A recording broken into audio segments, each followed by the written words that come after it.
Welcome to week 7 of the implementation program. Good work last week. Last week was a tough week with no bread. We're going to keep that momentum going this week, working on the nutritional aspects and your food intolerances. First, let's recap what we're working on for the last 2 weeks. Still want you to take action to resolve your 5 biggest stressors. So I want you to look at talking to friends, family, the EFT, your belief systems. You've got to lock these things down. These are a big problem for a lot of people. Keep working on your supplements for the large intestine, so your probiotics, enteric coating. Keep working on that cupboard clean and try and avoid putting those processed foods, sugars and oils in your cupboard so you're less likely to eat them. Be aware of bloating. Once again, any time that you get bloated from eating, generally that's a food intolerance, and so from there, what you want to do is just make a note of what you've eaten and write it in your owner's manual so that you know, start building up an idea of what these types of foods you're going to be intolerant to.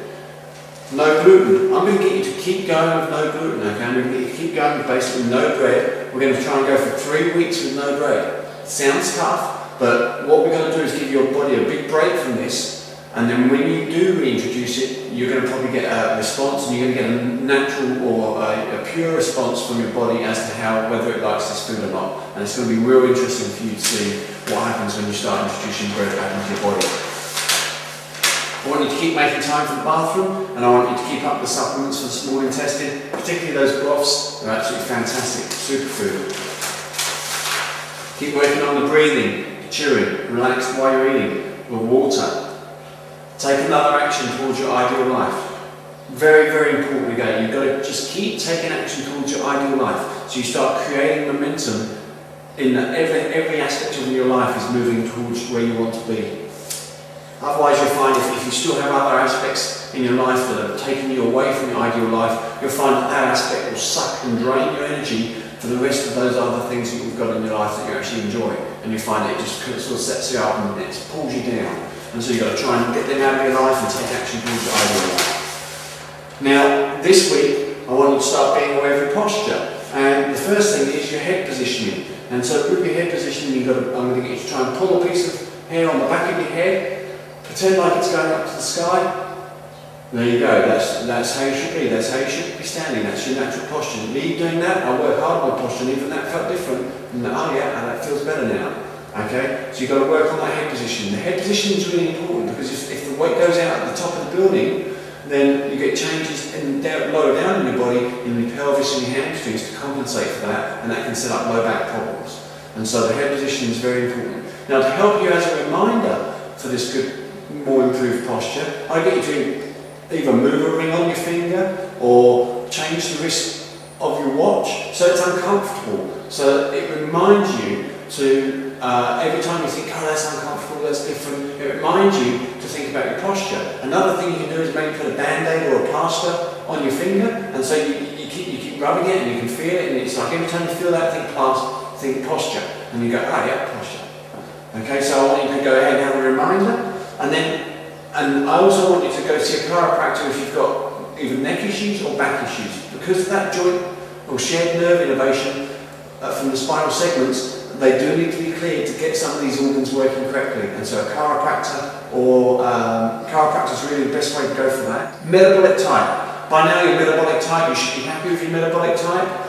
You should have it pretty much narrowed down to where you are. If you don't, you definitely need that online test at Metabolic Typing Online. We're going to have a meeting next week, and that's will be in your email to sort out the details of that. Vitamin D. We're going to look at have a focused week this week of improving your vitamin D consumption, trying some different foods regarding vitamin D. Vitamin D is really important in the body. It's really important for basically a whole bunch of functions in regard to uptake of your proteins, and also it's very important to guard against osteoporosis. Recent research has shown that vitamin D supplementation reduced the risk of cancer by 77%. 77%, that's huge. If that was a pharmaceutical drug, that would be on the market right now, making a killing as a anti-cancer drug. It's not, it's a vitamin, it's a vitamin D. Okay, we don't get enough from sunlight as we've spoken about before. We've got to get it from our food. 3,000 to 6,000 international units a day. That's what we're looking for. The reason that much is that's what Weston A. Price found traditional cultures consume, about that much vitamin D. The main sources of vitamin D are cod liver oil, and so that high vitamin D cod liver oil that I recommend from Green Pastures, absolutely fantastic. Lard or pork fat is another good source of vitamin D, but you have to be aware of the toxins that are stored in the fat. So if you're going to be eating lard or pork fat, you want to be making sure you know where the pigs have been, what they've been fed, they've been free-ranging and getting natural foods so that the fats haven't got many toxins in. Then you're into oily fish, so you're going to be into your sardines and those kind of fish. And from there, you're moving more into egg yolk and butter, okay, for your vitamin D. And then liver as well, like offal and liver is not a bad source of vitamin D as well. But trying to get at least 3,000 international units. So you might need to supplement. I supplement about 1,000 IU a day of vitamin D through that green pastures cod liver oil. It's really huge. The next thing I want you to work on is I want you to get the Chemical Maze, the book, that little red book that I showed you, okay, called the Chemical Maze with all the different chemicals and what's in your food. You can get them from me. I have them at $20 New Zealand, or you can. I want you to look at your makeup, I want to look at your skincare products, your shampoos. Start looking at what toxins you've got in your body, because if the toxins, if it's on your skin, it's going to be in your bloodstream, and if it's in your bloodstream, your liver's got to deal with it. And if your liver can't deal with it, it's going to be stored as fat on your body. So we've got to go ahead and look at these things and get them out of your house, off your skin. So you need the Chemical Maze to be able to do that. I also want you to update your owner's manual again. Okay? Keep updating that owner's manual. It's really important. Now, on top of the no bread or no flour from last week, we're going to add on no dairy, a couple of exceptions. Butter's going to be okay, and yogurt's going to be okay. The reason butter's generally okay is because it's just a saturated, it's just a fat. Okay, and not many people are intolerant to butter as a fat.